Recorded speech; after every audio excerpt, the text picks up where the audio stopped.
Ustadz, suamiku selingkuh. Nggak ada urusan. Ustadz, suamiku pemabuk. Itu enaknya jadi perempuan Islam. Tidak menanggung dosa suami.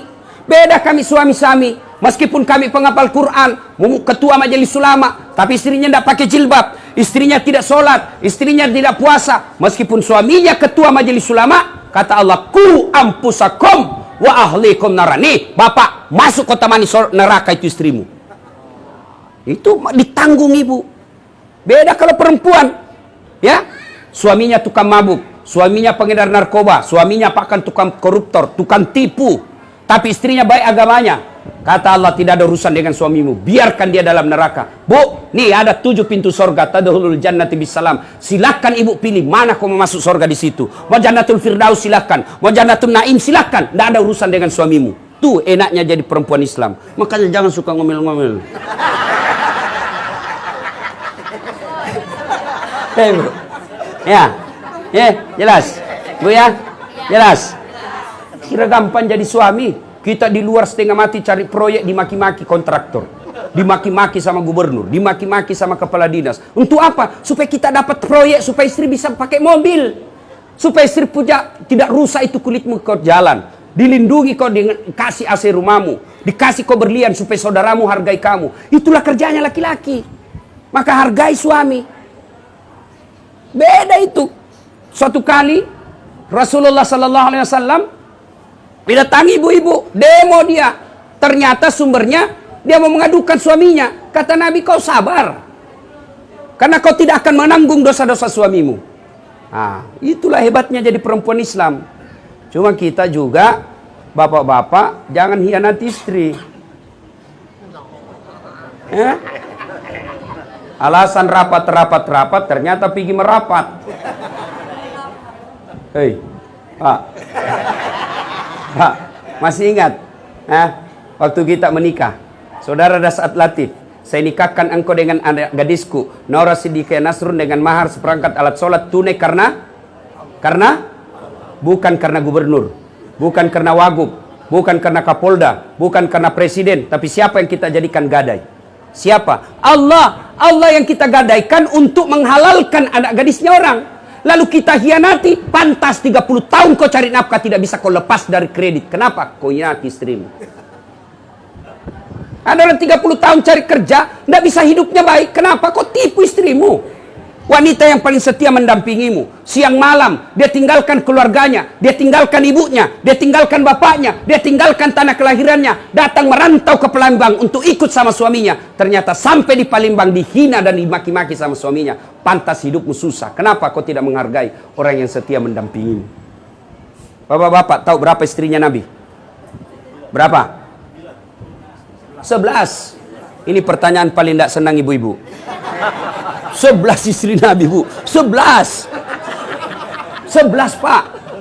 Meskipun kita cuma punya kuota 4 giga. Bu, dalam rumah tangga itu kan ada 4 tipe, Bu. 4 rumah tangga itu dalam Quran ada 4 macam. 1, suaminya beriman, istrinya kafir. Ya, ini Nabi Lut alaihissalam. Yang kedua, istrinya beriman, suaminya kafir. Ini Fir'aun laknatullah alaih. Yang ketiga, istrinya kafir, suaminya kafir, Abu Lahab. Yang keempat, istrinya beriman, suaminya beriman, Ibrahim alaihissalam. Ibu kira-kira pilih mana? Rumah tangga yang bagaimana? Ibrahim alaihissalam. Tapi ibu tahu, Ibrahim itu 2 istrinya. Tidak usah Ustaz, lah sudah bilang ibu-ibu di depan saya. Tidak usah Ustaz, Fir'aun saja. Bapak, saudara-saudara sekalian. Nah, Rasulullah itu 11 istri beliau. Tapi dari 11 istri beliau, tidak ada pun satu istri beliau mengatakan, saya nyesal nikah sama kaum Muhammad, rugi saya nikah sama kaum Muhammad. Semua senang. 11. Kita 1 istri menderita lahir batin. Coba, mau tahu sifatnya Rasulullah? Pak Nova? Rasulullah itu mandi junub sama istrinya. Kira-kira Bapak mandi junub berapa kali 1 bulan? Coba. Saya waktu pengantin baru mandi junub sama istri saya. Saya peluk dari belakang. Angkat ketek saya. Lagi waktu pengantin baru. Sudah ada anaknya, dia bilang, Ustaz mandi junub lagi sama-sama. Dia geli. Itu Rasulullah, Pak. Coba. Yang kedua, sifat Rasulullah. Itu Rasulullah kalau minum, itu minum seteguk, dia kasih lagi istrinya. Coba, seteguk dia minum kasih lagi istrinya. Hebatnya, bekas bibirnya istrinya dia minum Rasulullah. Misal Aisyah dia teguk di sini, maka dia minum di sini. Bekas bibir gelasnya itu, di gelasnya bekas bibirnya Aisyah dia minum. Bismillahirrahmanirrahim. Kira-kira Bapak kalau minum bekas bibirnya istri? Busuk betul mulutmu. Subhanallah. Itulah Rasulullah sallallahu alaihi wasallam. Maka wajar beliau sangat dicintai oleh istri-istrinya. Nah, ibu-ibu, tuan-tuan yang saya hormati. Berikutnya, saya perlu jelaskan ini akikah, gunting rambut. Itu sunnah, ya. Ketika cucu dan anak-anak Rasulullah lahir, itu bagaimana cara Rasulullah? Dia cukur gundul rambutnya, cukur gundul. Setelah itu rambut yang gundul sudah dicukur itu ditimbang, lalu beratnya itu dinilaikan emas. Tadi ini Ananda ini saya lihat Muhammad Edsel ini kan rambutnya masih tipis. Itu kalau dicukur kira-kira tidak sampai 1 gram. Nah, kalau dia anaknya lahir kribo, banyak rambutnya, dicukur, timbang, 2 gram. 2 gram itu dinilaikan dengan emas. Kalau emas 2 gram berapa?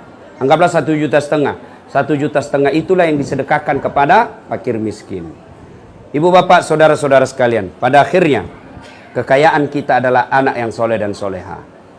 Saya banyak melihat ketika meninggal, luar biasa, bunga kembang belasungkawa, koran TV mengumumkan. Tapi beberapa bulan kemudian tertulis depan rumahnya, rumah ini mau dijual. Kenapa? Anak-anaknya bertengkar gara-gara warisan. Nah, ini orang tua miskin ini.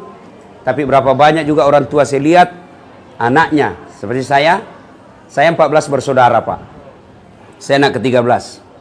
Ibu saya tidak tahu bahasa Indonesia, tapi alhamdulillah tiap bulan dapat gaji 14 juta 1 bulan. Dari mana? Dari anak-anaknya. 1 anak 1 juta. Dia bilang ibu saya, seandainya saya tahu begini, saya tambah lagi anakku. Maka bapak ibu-ibu buat banyak-banyak anak, ya, doakan supaya anak yang soleh dan soleha. Tuan-tuan, puan-puan yang saya hormati, inilah tausiah kita. Mudah-mudahan ada manfaat. Terima kasih Pak Nova yang seingat saya belum lahir anak beliau sudah menghubungi saya. Makanya saya kemarin masih ada di Kuala Lumpur, Malaysia. Itu saya diminta ceramah di Sabah. Wali kotanya Sabah, dan ternyata keturunan orang Bugis, minta saya hadir hari ini di Tawau untuk ceramah tabligh akbar. Tapi saya bilang, saya ingat Pak Nova masih 4 bulan yang lalu itu dia minta. Tidak enak saya tinggalkan ini acara. Ya, alhamdulillah saya bisa hadir di tempat ini. Mudah-mudahan kehadiran saya ada faedah di antara kita. Dan yang penting kita doakan Ananda yang baru di akikah hari ini mendapat hidayah dan pertolongan dari Allah Subhanahu wa taala. Kemudian menjadi anak yang soleh, yang kemudian menjadi kebanggaan buat orang tuanya, yang tidak henti-hentinya memperjuangkan kebenaran, sehingga nanti di akhirat kita berkumpul bersama Rasulullah meminum air di telaga Al-Kautsar.